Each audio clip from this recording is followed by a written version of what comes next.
Di tengah namanya yang terseret kasus ijazah Jokowi, mantan Ketua KPK Abraham Samad mengatakan akan memenuhi panggilan kepolisian. Abraham Samad mengaku akan tetap memberikan kesaksiannya jika memang dipanggil oleh penyidik Polda Metro Jaya. Dia menegaskan hal itu semata-mata demi memberikan kejelasan terkait kasus ijazah Jokowi tersebut.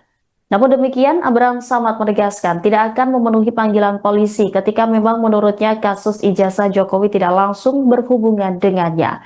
Demikian disampaikan Abraham Samad dalam wawancara dengan Tribun News pada Senin 21 Juli.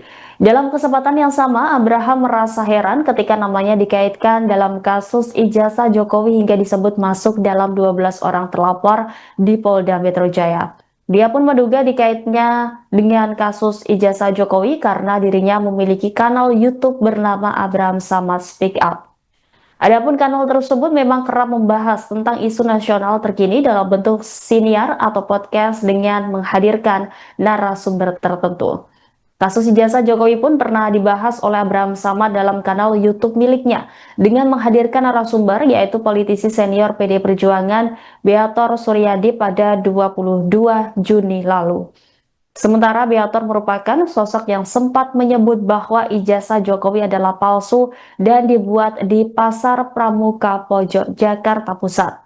Abraham Samad pun menduga terseretnya dirinya dalam kasus ijazah Jokowi ini sebagai wujud pembungkaman.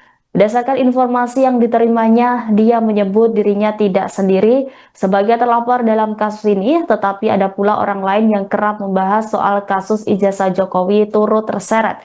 Ia juga membantah dianggap mangkir saat dipanggil oleh penyidik Polda Metro Jaya pada Mei 2025 lalu dalam kasus ijazah Jokowi.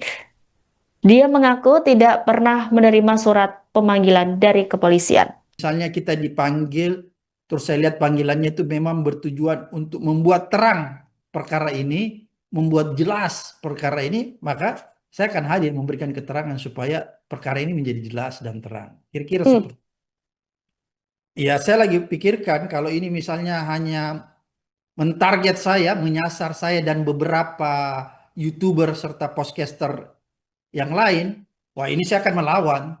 Saya akan mempersoalkan karena ini nggak boleh begitu caranya, itu kan namanya hukum yang dipolitisasi, hukum yang menarget ya, hukum yang hanya ingin mengkriminalisasi orang-orang tertentu. Kira-kira begitu. Download Tribun X sekarang, menghadirkan lokal menjadi Indonesia.